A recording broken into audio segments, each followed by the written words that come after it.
በርሶ እውቀት በርሶ ይሄ ሁሉ የትምህርት ጉዞ እንዴት አባታችን አራት አይና እንዴት የጵጵስናን ማዕረግ ወይም ደግሞ እንዴት አላገኙ? ማትያስ ነጽር ተገፍኦቶ ለሊቀ ጉባኤ ድኩ እስማ አትረፎት ድህሪተን ተዘገወ ቀለም ይላል ቅኔው። ማትያስ ሆይ የደካማው የሊቀ ጉባኤን ግፍ ተመልከት አልኩኝ ለራሴ። ለምን የሰበሰብኩት ቀለም ወደ ኋላ ገፍቶ ጥሎኛልና አልኩኝ። ይሄ እንግዲህ ብዙ ሰምና ወርቅ ስለሚኖር አልነግርህ። በጣም ጥሩ። ወደ ክህነቱ ስንመጣ ያው ተሎ ወደዚህ ወደ አቋቋሙና ወደ ሰፊው ትምህርት መጥቼ ነው እንጂ ወደ ኋላ መለስ ስል እንግዲያው ዲቁናውን የተቀበልኩት ያው ባገሬ ሳለው ከብፁዕ ወቅዱስ አቡነ መርቆሬዎስ የኢትዮጵያ ፓትርያርክ አራተኛው ፓትርያርክ በጎንደር ሊቀ ጳጳስ ሳሉ የጎንደር ጳጳስ ሳሉ ገና ፓትርያርክ ሳይሆኑ ዲቁናውን ተቀብያለሁ። ብፁዕ ወቅዱስ አቡነ መርቆሬዎስ ባለፈው ከውጭ መጥተው ያረፉት የኢትዮጵያ አራተኛው ፓትርያርክ ማለት ነው። ሲቀጥል አሁንም ደግሞ ዳልሻ ኪዳነ ምሕረት ከተባለችው እንደነገርኩ ከዛ ከገባው በኋላ ሀመነኮስኩ በኋላ አሁንም ተመልሼ ስመጣ ቅዱስነታቸው ናቸው ጳጳሱ። የዛን ጊዜም ራሳቸው እሳቸው ነው ቅስናም ከሳቸው የዲቁናም የቅስናም አባቴ ብፁዕ ወቅዱስ አቡነ መርቆሬዎስ ናቸው ማለት ነው። ስለዚህ ከሳቸው ቅስና ወስጄ ነው ማገልገል የጀመርኩ ማለት ነው። ከዛ እንደነገርኩ በጦርነቱ ምክንያት ህፃናት መነኮሳትም ደግሞ እናንተ ምንድናችሁ ማትጣጣቁ ሚል በጣም አጸያፊና አስቸጋሪ የምንኩስናን ስርዓት የማያውቅ እንትን ስለመጣብን ወዲያው ወደ ወገራ ወጣሁ ብያለሁ። ወገራ ደርሼ ቅኔ ተቀኘሁ። መምህር የኔታ ጌራ ከተባሉት ቅኔ ተማርኩ። ታላቅ የቤተ ክርስቲያን ወገራ ደቋ ኪዳነ ምሕረት።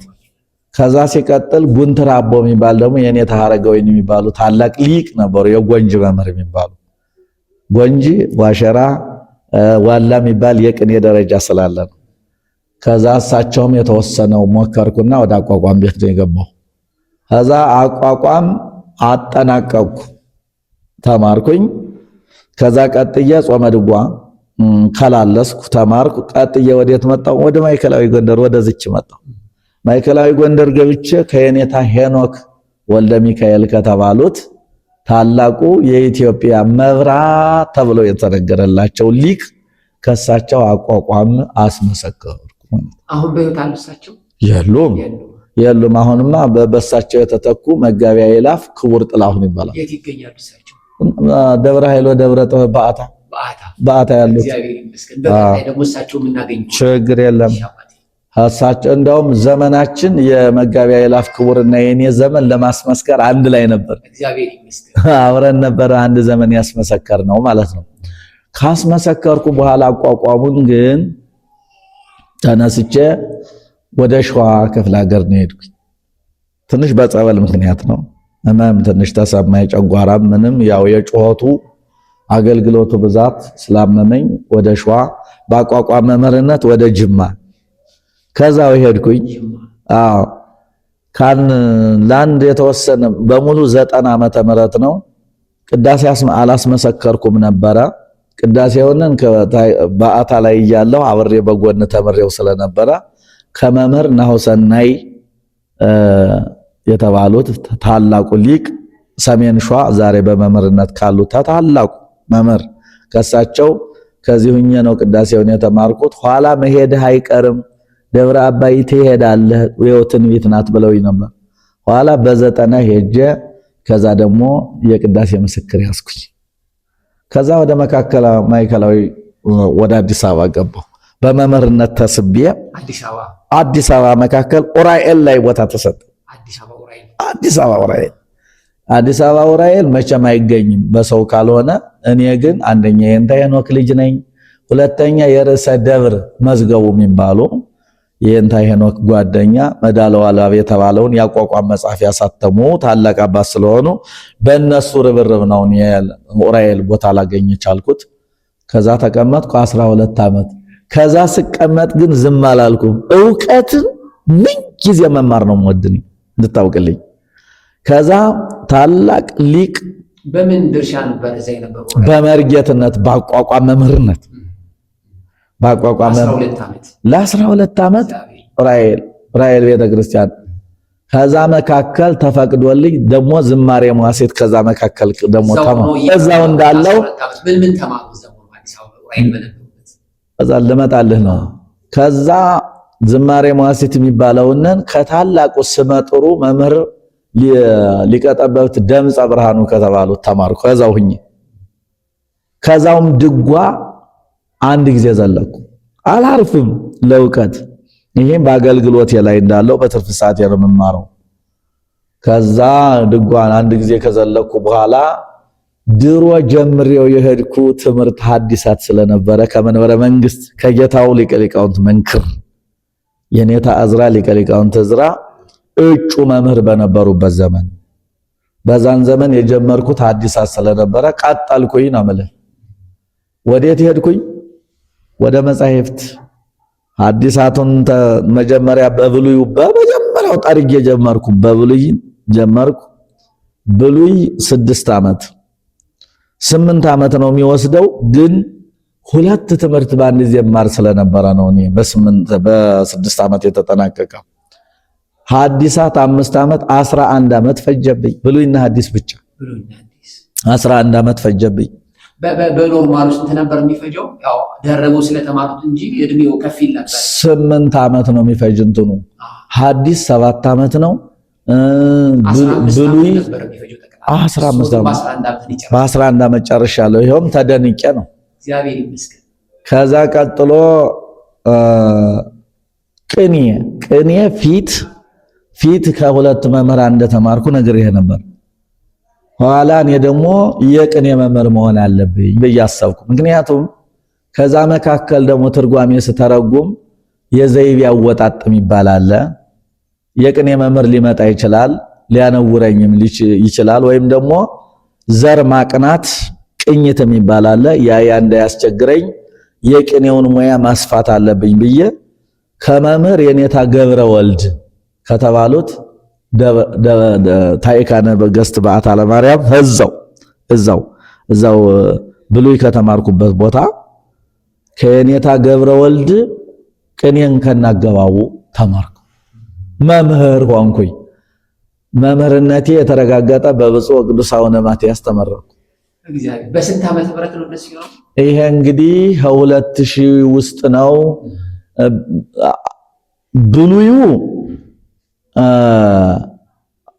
ብሉዩን የተመረኩት በብፁዕ ቅዱስ አቡነ ጳውሎስ፣ ሐዲሱንም የተመረኩት አሁንም በብፁዕ ቅዱስ አቡነ ጳውሎስ። ተመልከቱ፣ እዛ ውስጥ ነው እሳቸው የነበሩበትን ዓመተ ምህረት እንግዲህ ያው ታውቃለህ። በአቡነ ማትያስ ጊዜ ደግሞ ምን ተማርኩኝ? ቅኔ አገባቡ ከኔታ ገብረ ወልድ የቅኔ መምህር ሆንኩ። የቅኔ መምህር ሆንኩና ከዛ እንዲያውም እንዳጋጣሚ ሆኖ የጵጵስና ምርጫ ነበረ ይባላል። እሱንም ነገር ሰምቻለሁ። አጋጣሚ ዘርዘር አድርገው እንዲነግሩ እንፈልጋለን። ምክንያቱም በእርሶ እውቀት በእርሶ ይሄ ሁሉ የትምህርት ጉዞ እንዴት አባታችን አራት አይና እንዴት የጵጵስናን ማዕረግ ወይም ደግሞ እንዴት አላገኙ? ምክንያቱም የመጡበት የትምህርት መንገድ በጣም ሊቅ ነውት። ብዙ ነገሮችን ያው እንግዲህ እኛ በቅርብ ያለ ልጆች እናውቃለንና ይሄንም አያይዘው እንግዲህ ሰፋ አድርገው፣ ምክንያቱም ይሄን የሚያየው የሚያዳምጠው ብዙ ነገ ወጣቶች ተምረው ወደ እርሶ መንገድ የሚሄዱ አሉና ነገ በእርሶ እንትን ብዙ ትምህርት ይማራሉና እስኪ ይሄንም አያይዘው። እሺ። እና እሳቸው ጵጵስና ምንድነው? ታላቁ ሊቅ ንቡረ እድ ኤልያስ አብርሃ የተባሉት ታላቅ ሊቅ በጠቅላይ ቤተ ክህነት በመምሪያ ኃላፊ ደረጃ ያሉቱ አባት እኔን እባክዎት ቤተ ክርስቲያን ተወቀዎት፣ ብፁዕ ቅዱስ አቡነ ማትያስ እንደው ሊያውቀዎት እወዳለሁ አሉኝ። ቅንነታቸውን ይልኝ። እንግዲህ አሁን እሳቸው ጋር የምንገናኘው በአገልግሎት ነው። ስንቆም አገልግሎት ሊቅ ስለሆኑ ቀረሽ የሚባሉ አይደሉም። ሁሉን ያጠናቀቁ ሊቅ ስለሆኑ እሳቸው እና ስለዚህ እንደው ጠሩኝ፣ አንድ ሁለት ጊዜ ጠሩኝ። እኔ ንቡረ እድ ኤልያስ አብርሃ ኋላ ጠሩኝ እና 2 ቀንም ሳልሄድ ቀረው። የት ነው የተጠሩት የነበረ? ወደ ጠቅላይ ቤተ ክህነት ወደ ቅዱስነታቸው። በሰዓቱ ማን ነበሩ? አቡነ ማትያስ ብፁዕ ቅዱስ አሁንም ያው ናቸው። ብፁዕ ቅዱስ አቡነ ማትያስ እርሶ ይህን ሁሉ ትምህርት ተምረው ቤተክርስቲያን ልታውቀዎት ስለሚገባ እኔ ወደ ብፁዕ ቅዱስ አቡነ ማትያስ ላቀርበው ትፈልጋለሁ አሉኝ። ንቡረ እድ ኤልያስ አብርሃ ሊቁ ምንድናቸው ድርሻቸው? እኒህ አባት የመምሪያ ኃላፊ ናቸው። ቤተ ክህነት ላይ አዲስ አበባ ዋና ጸሐፊ፣ የሊቃነ ጳጳሳት ዋና ጸሐፊ፣ የቅዱስነታቸው ዋና ጸሐፊ ሆነው ይሰራሉ፣ ሰርተዋል። አሁንም አሉ። እርሶ ይህን ያህል ድካም ደክመው ቤተክርስቲያን ሳታውቀዎት እንዴት ትቀራለች? ቅዱስነታቸው ሊያውቀዎት ይገባል እና ይዤዎት ልገባ ፈልጋለሁ አሉ። በጣም ገረመኝ። አላይ ሂጄ ይዘውኝ ገቡ። ይዘውኝ ገብተው ቆመው ቅዱስ አባታችን አሏቸው ለብፁዕ ቅዱስ አቡነ ማትያስ። አቤት የኒህን ሰውዬ ዕውቀት እኔ ቆጥሬ ያልዘረዝረውም አሏቸው። አዎ ፊት ለፊት አያቸዋለሁ፣ ግን አልተነጋገርንም፣ ቀርበን አልተነጋገርንም እንጂ አገልግሎታቸውን በየቤተ ክርስቲያን ሲሄድ አያለሁ አሉ ብፁዕ ቅዱስ አቡነ ማትያስ። ስለዚህ ወደፊት ከፊቴ ከዓይኔ አይጥፉ አሉኝ ብፁዕ ቅዱስ አቡነ ማትያስ። ከዓይኔ አይጥፉ አሉኝ። እሺ ብዬ ተባርኬ ስወጣ አለቀስኩ። ምክንያቱም ያስለቀሰኝ ምንድነው የንቡረ እድ ኤልያስ አብርሃ ደግነት ነው። ምክንያቱም አንዳንዱ ሰው ወይ በዜግነት ወይ በሌላ ተገናኝቶ በምናምን ካልሆነ በስተቀር በሊቅነት የማያምን አለ። እሳቸው ግን የኔን ድካም ብቻ ስላወቁ እሳቸው እንግዲህ እንደ ዘር ከተሄደ ማለት ነው። መቼም ይህ የተረገመ ዘመን ስለሆነ እኔ ጎንደሬ ነኝ፣ እሳቸው የትግራይ ተወላጅ ናቸው። ምናልባት በባለቤታቸው ጎንደሬን አግብተዋል ይባላል እንጂ እሳቸው የትግራይ ተወላጅ ናቸው፣ እኔ ጎንደሬ ነኝ ማለት ነው። ስለዚህ እሳቸው በሊቅነት ብቻ በእውቀቱ ነው ጠሩኝና ቤተክርስቲያን ሳታውቀዎት እስካሁን ትወቀዎት ቤተክርስቲያን ብለው ወስደው አስተዋወቁኝ። ብፁዕ ቅዱስ አባታችን ግን ምን አሉ? ከፊቴ አይጥፉ ካሉ በኋላ ቤተክርስቲያን ነገ በመብራት ትፈልገውታለች ብለው ትንቢት ነገር ይሄን ተናግረው በጣም ትልቅ ትንገርት እኮ ነው። ነገ ቤተክርስቲያን በመብራት ትፈልገውታለች፣ ከፊቴ አይጥፉ አሉኝ።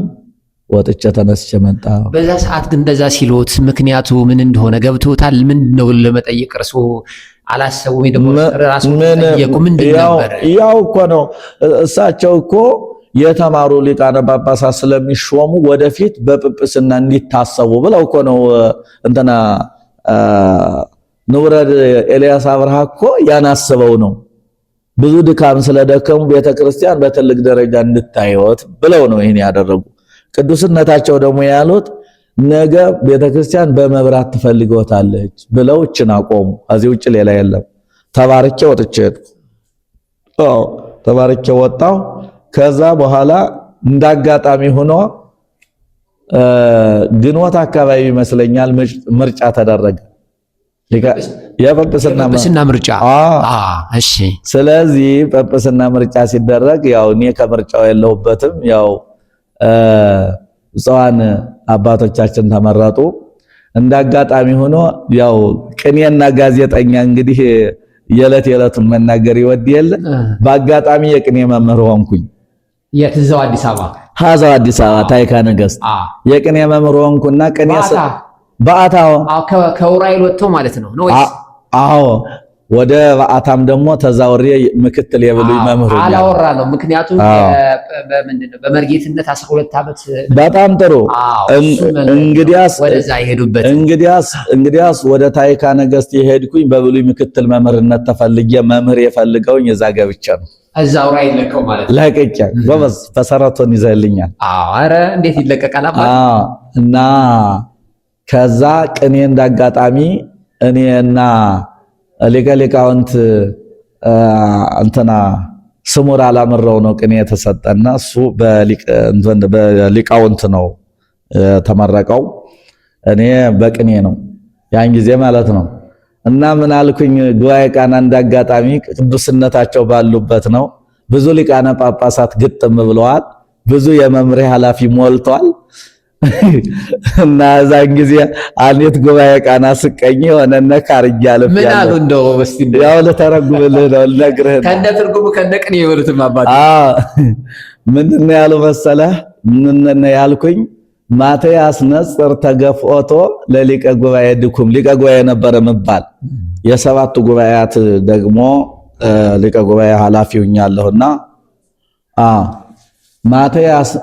ማትያስ ነጽር ተገፍኦቶ ለሊቀ ጉባኤ ድኩም እስማ አትረፎ ድህሪተን ተዘገወ ቀለም አልኩኝ።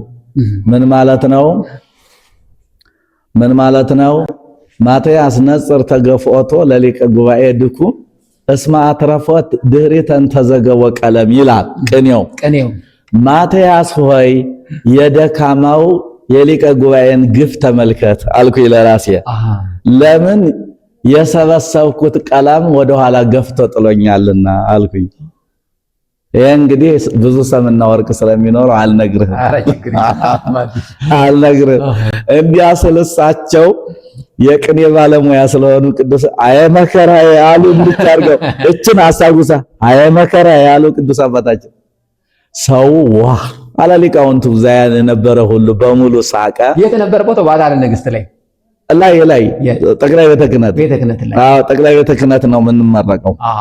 ታይካ ነገስት እያስመረቀች ነው ብዙ ደቀ መዛሙርት። እርሱ ምርቃት ላይ ነበሩ። ምርቃት ላይ ያው በቅኔ መምህርነት በዚህ ያስተማሮቹ ልጆች እያስመረቁ ማለት ነው። አዎ የተማርነው እኛም አብረን ተመራቂ ነው። ተርሶም በሰዓቱም ተመራቂ ነኝ። ሌላም ብዙም ይመረቃል ከሰባቱ ጉባኤያት። ይሄንን ብዬ ተቀኘው። እሳቸው አየ መከራ ያሉ ቅዱስ አባታችን ከዛ ሊቃውንቱ ስቆ መቼስ እንዲያው ይሄው ጵጵስና ቀረብኝ ብሎ እኮ ነው ጵጵስና አስቀርብብኝ ብሎ ነው የተቀኘባቸው እያለ ሳቀብኝ። ብዙ ሳቀ። ያው እንደዛ ሆኖ እንግዲህ ከዛ ቀጥዬ ሊቃውንት ጨመርኩ። ከዛ ቀጥዬ መጽሐፈ መነኮሳት ጨመርኩ። እሺ የአራት ጉባኤ መምህር ስሆን ከዛ በኋላ ቀጥልልሃለሁ ወደ መካነ ስብሐት በጥቆማ መጥቼ የመምህር ኤስድሮስን ጉባኤ እንዳስቀጥል ተጠራሁ። የት ማለት ነው? እዚህ ወደዚህ የመጡት